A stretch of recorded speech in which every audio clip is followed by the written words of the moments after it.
Hi, I'm Phil Waltrip, and I'm grateful that you joined me today for Living on Purpose. You know, a short time ago, Dr. Billy Graham died.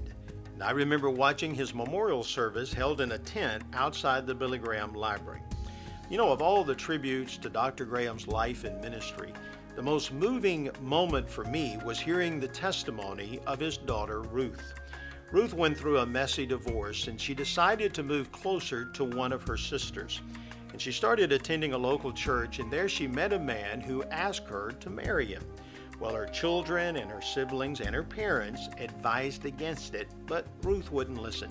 She married him anyway, and within 24 hours, she knew she had made a mistake. You know, a few weeks later, she left him and went home to her parents. But as she was making the 2-day drive, she began to wonder what her parents would think. After all, her father was the famous Billy Graham. But when she arrived, her father was waiting to greet her. No lectures, no shame, no condemnation, just unconditional love. You see, Ruth refused to listen to her family and friends because she was rebelling, and a rebellious heart never listens. That's why your kids won't listen to you. It isn't a reflection, in most cases, of your parenting. It reflects their sinful heart. So how do you reach them? You keep loving them.